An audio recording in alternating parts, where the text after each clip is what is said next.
नमस्कार दोस्तों, श्वेत न्यूज में आप सभी का स्वागत है। उत्तर प्रदेश में बीजेपी की भविष्य की राजनीति का खाका दिल्ली में करीब करीब तय कर लिया गया है।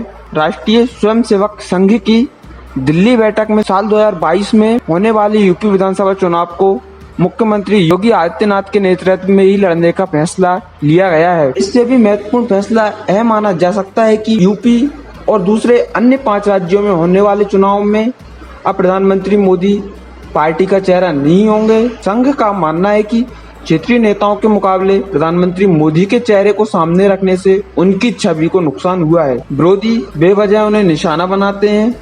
संघ किसी भी नेता को अलग करने या नाराजगी के साथ छोड़ने के लिए तैयार नहीं है। अब इस पर योगी आदित्यनाथ को खरा उतरना है। संघ महाराष्ट्र में शरद पवार परिवार को भाजपा के साथ लाने पर भी विचार कर रहा है। आरएसएस की दिल्ली में हुई बैठक में सर संघ चालक मोहन भागवत और सर कार्यवाह दत्तात्रेय होसबोले की मौजूदगी में यह निर्णय लिए गए हैं। सूत्रों का कहना है कि इस बैठक में पश्चिम बंगाल के चुनावों को लेकर गंभीर चिंतन और समीक्षा की गई है। संघीय नेताओं का मानना है कि पश्चिम बंगाल के विधानसभा चुनावों में ममता बनाम मोदी की रणनीति से नुकसान हुआ।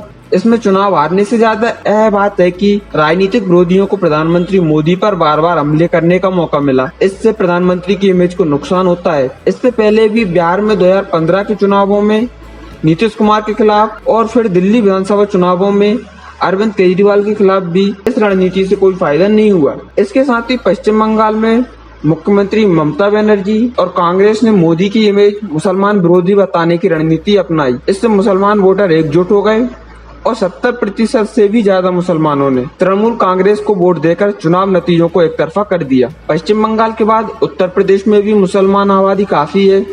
करीब 75 सीटों पर वे चुनावी नतीजों पर असर डाल सकते हैं। यूपी में भी मोदी को चेहरा बनाने पर समाजवादी पार्टी और कांग्रेस फिर से मुसलमानों को एकजुट करने में कामयाब हो सकती है। सूत्रों की बात मानी जाए तो बैठक में कहा गया है कि खास तौर से पूर्वी उत्तर प्रदेश में योगी की इमेज मुसलमान विरोधी नहीं है और गोरखपुर के साथ जुड़े इलाकों में मुसलमानों और पिछड़ों में गोरखनाथ मंदिर पर भरोसा है। सीएम बनने से पहले योगी आदित्यनाथ मंदिर के महंत के तौर पर स्थानीय मुसलमानों के विवाद मंदिर में बैठकर सुलझाते और उनकी मदद भी करते थे। मकर संक्रांति पर मंदिर में लगने वाले खिचड़ी मेले में ज्यादातर दुकानें मुसलमान व्यवसायियों की ही होती हैं। सूत्रों के मुताबिक एक और अहम बात पर गंभीरता से विचार किया गया है कि इस बार यूपी विधानसभा चुनावों में बीजेपी मुस्लिम उम्मीदवारों को भी मैदान में उतारेगी। इससे उसकी मुस्लिम विरोधी छवि बनाने का मौका विरोधियों को नहीं मिलेगा। इस पर अंतिम फैसला पार्टी को करना है। आपको बता दें कि पिछले चुनावों में बीजेपी ने एक भी मुस्लिम उम्मीदवार को उत्तर प्रदेश में टिकट नहीं दिया था। आरएसएस के एक वरिष्ठ नेता के मुताबिक भले ही आप ना माने, लेकिन यह सच है कि मोदी और योगी के बीच कोई विवाद नहीं है और यूपी बीजेपी के ट्विटर अकाउंट या पोस्टर्स मोदी की फोटो हटाने की वजह विधानसभा चुनाव योगी के चेहरे के साथ लड़ने का फैसला ही है। दोनों नेताओं को साथ काम करने और इस छवि को मजबूत करने के लिए कहा गया है। इसलिए अब यूपी के पोस्टर पर योगी आदित्यनाथ के अलावा यूपी बीजेपी के अध्यक्ष स्वतंत्र देव सिंह, दोनों उप मुख्यमंत्री केशव प्रसाद मौर्य और दिनेश शर्मा दिखाई देंगे। शायद इसीलिए सोमवार शाम प्रधानमंत्री मोदी के राष्ट्र के नाम संबोधन को देखते हुए योगी की फोटो जारी की गई है। सीएम ने वैक्सीन मुक्त करने के केंद्र के फैसले पर प्रधानमंत्री मोदी का आभार जताया है। हालांकि अब भी बीजेपी नेतृत्व को फैसला करना है कि क्या वह सामूहिक नेतृत्व के साथ चुनाव मैदान में उतरना चाहती है। वहीं इस बैठक में संघ की कमान को लेकर भी कुछ फैसले हुए हैं। 2 दिन चली बैठक में सरसंघ चालक सिर्फ 1 दिन के लिए ही दिल्ली में रहे और वे नागपुर से दिल्ली आकर फिर नागपुर लौट गए। संघ की इस बैठक में क्षेत्रीय मुख्यालयों के प्रभारी और अन्य जिम्मेदारियों पर भी निर्णय किए गए हैं। इसमें सबसे अहम यह है कि सर कार्यवाह दत्तात्रेय होसबोले को मुख्यालय नागपुर की बजाय लखनऊ दिया गया है। पूरे सर कार्यवाह भैयाजी जोशी प्रधानमंत्री मोदी मोहन भागवत के बीच समन्वय का काम देखेंगे और संभव है कि वे दिल्ली में रहें। सर संचालक मोहन भागवत नागपुर में ही रहेंगे। सर कार्यवाह डॉक्टर मनमोहन वैद को भोपाल मुख्यालय दिया गया है। वहीं इन सबके बीच एक और बड़ी खबर सामने आ रही है। कांग्रेस को एक बड़ा झटका लगा है। कांग्रेस के कद्दावर नेता और राहुल गांधी के करीबी जितिन प्रसाद भाजपा में शामिल हो गए हैं। दिल्ली स्थित भाजपा मुख्यालय में केंद्रीय मंत्री पीयूष गोयल ने उन्हें पार्टी की सदस्यता दिलाई। इससे पहले जितिन प्रसाद ने गृह मंत्री अमित शाह से उनके आवास पर मुलाकात भी की पार्टी की सदस्यता लेने के बाद जितिन ने कांग्रेस पर तंज कसा और कहा अब केवल भाजपा ही देश हित में काम करने वाली पार्टी है, बाकी दल व्यक्ति विशेष और क्षेत्र के हो गए हैं। सर्वप्रथम तो मैं आज के इस दिन भारतीय जनता पार्टी के राष्ट्रीय अध्यक्ष श्री जेपी नड्डा जी, देश के यशस्वी प्रधानमंत्री आदरणीय नरेंद्र मोदी जी, इस देश के कर्मयोगी गृह मंत्री आदरणीय अमित शाह जी और समस्त भारतीय जनता पार्टी नेतृत्व का मैं धन्यवाद अर्पित करता हूं कि उन्होंने आज इस भारतीय जनता पार्टी परिवार में मुझे सदस्यता और सम्मान दिया है। और ये मेरे राजनीतिक जीवन का एक नया अध्याय शुरू हो रहा है। जैसे कि आप जानते हैं, मेरा कांग्रेस पार्टी से 3 पीढ़ियों का साथ रहा है। तो ये महत्वपूर्ण निर्णय जो मैंने लिया है, बहुत विचार मंथन और सोच के बाद मैं इस फैसले पे पहुंचा हूं। और सवाल ये नहीं है आज कि मैं किस दल को छोड़ के आ रहा हूं, मगर सवाल ये है कि किस दल में जा रहा हूं और क्यों जा रहा हूं। ये मैंने पिछले कुछ वर्षों से 8-10 सालों से महसूस किया है अपने अनुभव में, राजनीतिक जीवन में, लोगों से मिलके भ्रमण करके देश भर में, कि अगर आज कोई इस देश में असली माने में कोई राजनीतिक दल है जो संस्थागत इंस्टीट्यूशनल दल है, वो भारतीय जनता पार्टी है। बाकी दल तो व्यक्ति विशेष और क्षेत्र के हो गए, मगर राष्ट्रीय दल के नाम पे अगर आज भारत में कोई दल है तो वो भारतीय जनता पार्टी है। और जिस चुनौतियां और परिस्थितियों से हमारा देश और विदेश में भी, हमारी सीमाओं पे भी जो चुनौतियों का सामना कर रहा है, उसके लिए अगर आज इस देश हित में कोई दल और कोई नेता सबसे उपयुक्त और मजबूती के साथ खड़ा है देश हित में, तो भारतीय जनता पार्टी और प्रधानमंत्री नरेंद्र मोदी जी। ये जो दशक है, ये भी मैंने एक वक्तव्य सुना था प्रधानमंत्री जी का, कि निर्णायक होगा भारत के लिए और आने वाली पीढ़ियों के लिए। भारत विश्व पटल पे क्या भूमिका निभाएगा, वो यहाँ सरकार तय करेगी और नेतृत्व तय करेगा। और प्रधानमंत्री जी रात दिन भारत की सेवा में निस्वार्थ लगे हुए हैं। हम देखते आए हैं, हमने चुनौतियों का सामना भी किया, जनता ने हमें दरकिनार भी किया है। तो हम जानते हैं कि उनके प्रति देश की भावना क्या है, प्रधानमंत्री जी के प्रति। और वो जो नए भारत का निर्माण कर रहे हैं, उसमें मुझे भी एक सदस्यता जो आज मैंने ग्रहण की है भारतीय जनता पार्टी की, एक योगदान छोटा सा करने का भारत के प्रति, भारत की जनता की आने वाली पीढ़ियों के प्रति करने का अवसर मिलेगा। ये मैंने विचार करके इस निर्णय पे पहुंचा। कल्याणकारी योजनाएं तो प्रधानमंत्री जी ने की हैं, जो गांव-गांव हम देखते हैं, चाहे विद्युतीकरण हो, शौचालय हो, गैस योजना हो, तमाम उन गरीबों का ध्यान रखा है और उन लोगों का ध्यान रखा है जो असली में जरूरतमंद है। और दूसरा कारण ये भी है कि जिस दल में मैं था, मुझे ये महसूस होने लगा कि हम लोग राजनीति में हैं और राजनीति एक माध्यम है, दल भी माध्यम है। अगर आप अपने लोगों के हितों की रक्षा नहीं कर सकते, उनके लिए काम नहीं आ सकते, तो आपका राजनीति और दल से में रहने में क्या औचित्य।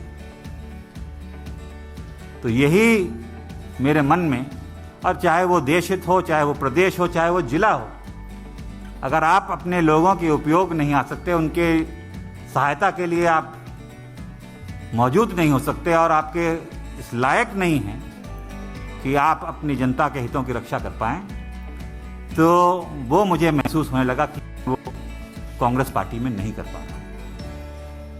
भारतीय जनता पार्टी वो माध्यम बनेगा, वो सशक्त संगठन, देशव्यापी इतना संगठन, इतना मजबूत नेतृत्व जो आज देश को जरूरत है, मैं इस वक्त ज़्यादा बोलना नहीं चाहता, मेरा काम बोलेगा। मैं धन्यवाद देना चाहता हूं सभी मेरे उन कांग्रेसजनों का जिनका मुझे आशीर्वाद मिला और साथियों का इतने वर्ष तक। मगर अब मैं समर्पित एक गोयल जी, आप सब जानते हैं, आपका धन्यवाद दूंगा। एक कार्यकर्ता के रूप में भारतीय जनता पार्टी के मैं कार्य करूंगा और वही उद्देश्य सबका विकास और सबका साथ जो उद्देश्य है एक भारत और श्रेष्ठ भारत का, वो लेके एक कार्यकर्ता के रूप में मैं काम करूंगा। बहुत बहुत धन्यवाद आप सभी लोग। धन्यवाद। वहीं केंद्रीय मंत्री पीयूष गोयल ने कहा कि आज जितेंद्र प्रसाद हमारे बीच में है। यह उत्तर प्रदेश के नेता हैं। भाजपा की नीति और प्रधानमंत्री नरेंद्र मोदी से प्रभावित होकर हमारी पार्टी में आ रहे हैं। यह कांग्रेस संगठन के कई महत्वपूर्ण पदों पर काम कर चुके हैं, मंत्री भी रहे हैं। माननीय जितेंद्र प्रसाद जी ने एक बहुत ही छोटी आयु से उत्तर प्रदेश की सेवा में अपना पूरा जीवन झोंक दिया। मुझे अभी भी याद है, शायद इनकी उम्र शायद सिर्फ 27 वर्ष की थी जब आकाशात्मक एकदम सडनली उनके पूज्य पिताजी का देहांत हुआ। और ये मुंबई में तब काम करा करते थे, बहुत अच्छी पद पर थे। दून स्कूल से पढ़ाई की, श्री राम कॉलेज से, दिल्ली के विख्यात कॉलेज से पढ़ने के बाद MBA करने के बाद अपने काम में लगे थे। जब बहुत छोटी उम्र में उनको परिवार को ये धक्का पड़ा, लेकिन छोटी आयु में भी उन्होंने जिस प्रकार से पूरे उत्तर प्रदेश में दौरा किया, उत्तर प्रदेश के अलग अलग जिलों में जाके अपनी प्रतिभा से, अपने काम से लोगों का दिल जीता। 2 बार पार्लियामेंट में अच्छे मतों से जीते। पहली बार शाहजहांपुर से 2004 में, और जिस प्रकार से उन्होंने पूरे उत्तर प्रदेश की राजनीति में एक बहुत प्रमुख भूमिका वर्षों वर्षों तक निभाई, वो हम सब देखा करते थे। इनके पिताजी का भी बहुत बड़ा योगदान था वर्षों वर्षों तक कांग्रेस में, और कांग्रेस पार्टी हो, कांग्रेस की सरकारें हो, उसमें बिना कोई पद के उन्होंने जिस प्रकार से सेवा करी थी देश की, वो हम सब भली भांति याद करते हैं। केंद्र सरकार में भी मेरे मित्र जितेंद्र जी अलग अलग विभागों को देख चुके हैं। मिनिस्टर के नाते काफी बड़ा अनुभव है उनका, चाहे वो इस्पात मंत्रालय हो, चाहे पेट्रोलियम एंड नेचुरल गैस हो, चाहे वो सड़क परिवहन हो या एजुकेशन मिनिस्ट्री, चारों में उन्होंने अपनी छाप छोड़ी थी। मुझे तो एक पर्सनल अनुभव भी है।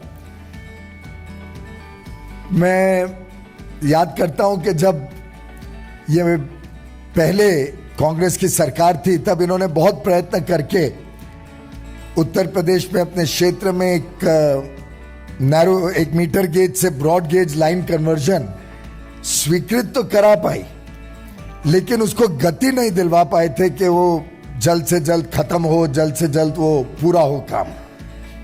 मोदी जी की सरकार 2014 में आए, तब ये सांसद नहीं रहे, लेकिन उत्तर प्रदेश की जनता की सुविधाएं सुधरे, उत्तर प्रदेश में अपने क्षेत्र में काम चालू रहे, उसके लिए लगातार पीछे पड़े रहे और रेल मंत्रालय के पीछे ऐसा पड़े रहे कि उन्होंने उस प्रोजेक्ट को कंप्लीट करवाया मोदी सरकार आने के बाद।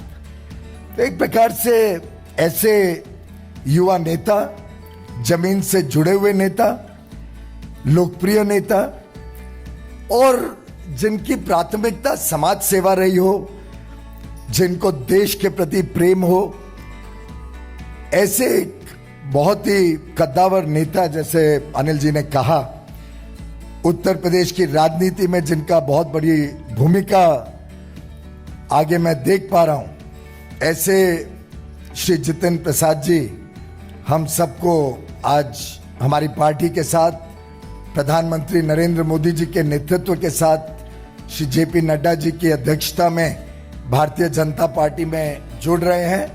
मैं इनका तहे दिल से स्वागत करता हूं और मुझे विश्वास है कि इनके आगमन से पार्टी को भी बल मिलेगा और जितेंद्र प्रसाद जी को देश सेवा, समाज सेवा के लिए एक अच्छा मौका मिलेगा।